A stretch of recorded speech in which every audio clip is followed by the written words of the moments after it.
Hello, everybody, and thank you for joining me. My name is Keith Rowe with Vital Healing, and this is the first in a series that I'm creating, converting some of my Substack content into audio and video format. So I appreciate you being here. The reflection that we're going to read today is about a retreat that I went to a few weeks ago, and it was a Native American style flute retreat, and I knew that it would get me out of my comfort zone. I knew that having to play flute in front of other people, and I've really only been playing for a couple of months right before this event.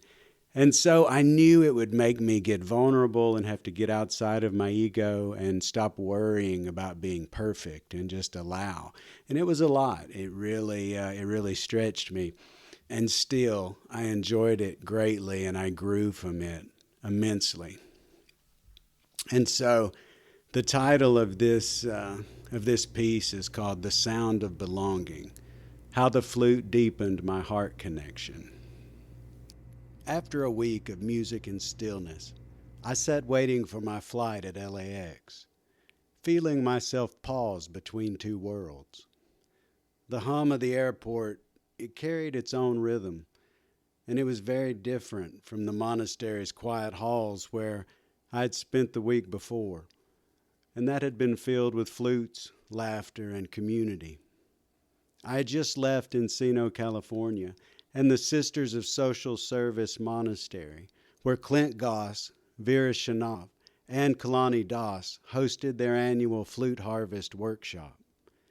It wasn't a traditional breathwork retreat or a healing circle, and still, throughout the week, I found myself using my breath to stay grounded and connected to the present moment. Each inhale would ask me to trust, and each exhale was a small act of letting go. And I played through moments of hesitation, breathing with the same fears that surface whenever I push myself to stretch beyond where I feel safe.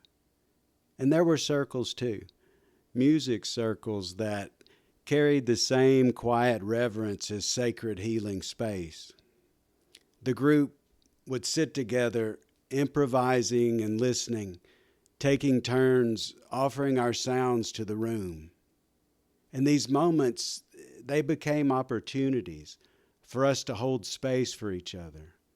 And they allowed us to practice and to play through the edges of our hesitation and our fears. And what mattered wasn't how polished the music was, but that we were simply willing to be seen. Because one of the most beautiful things about the Native American style flute is that it is always welcoming. It doesn't demand mastery, and it only asks us to be present. And we can't rush into it. We have to be gentle and breathe with it. The sound depends on our willingness to listen and let our breath meet the flute rather than trying to force the sound. If we have too much push in our breath, then the tone cracks. And if we do not commit, the sound just fades away. So we must learn to find the balance and to meet the instrument halfway. And as our breath settles and our effort softens, then something begins to flow, and the flute sings, and we begin to open. Each day of the retreat, we were guided with love and patience. We played together in duos and trios, and sometimes as a group, and often outside amongst the trees. We were learning not just scales and phrasing, but also how to listen to one another and to the world around us. As we began to hear more deeply, something within us began to harmonize, and the sound that emerged felt like our shared growth taking shape. And by the final night, I could feel how much I had been stretching myself.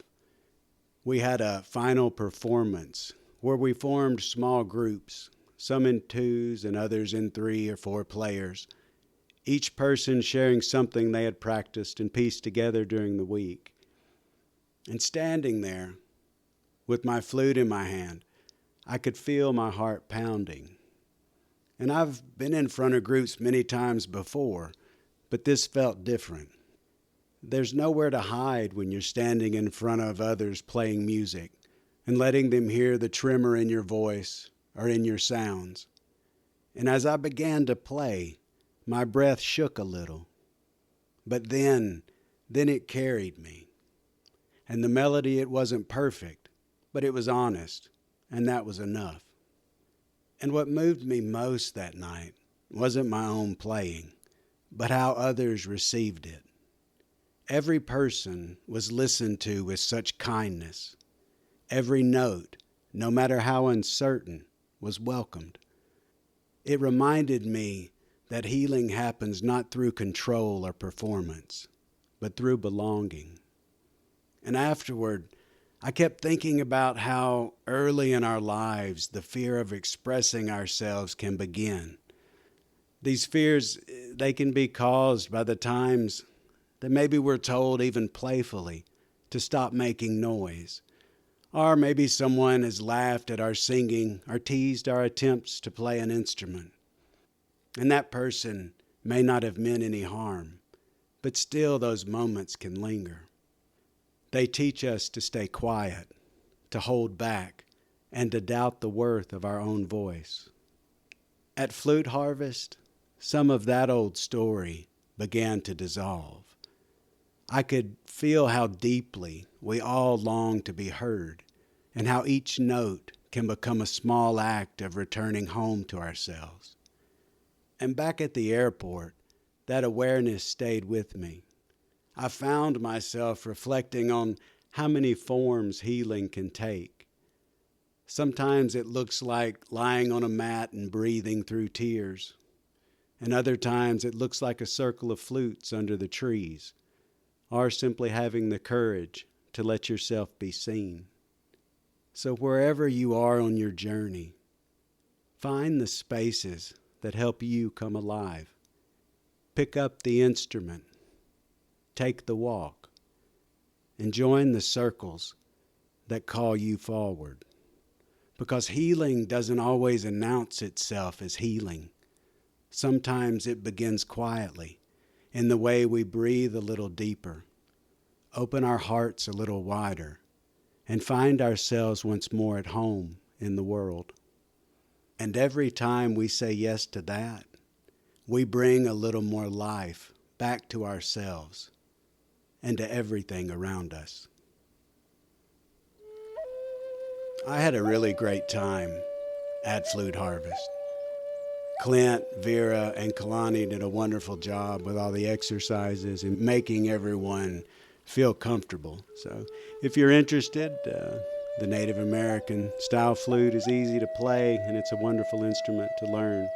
I will put a link to Clint and Vera's website so you can check out their offerings, and also Eris Flute's Etsy shop.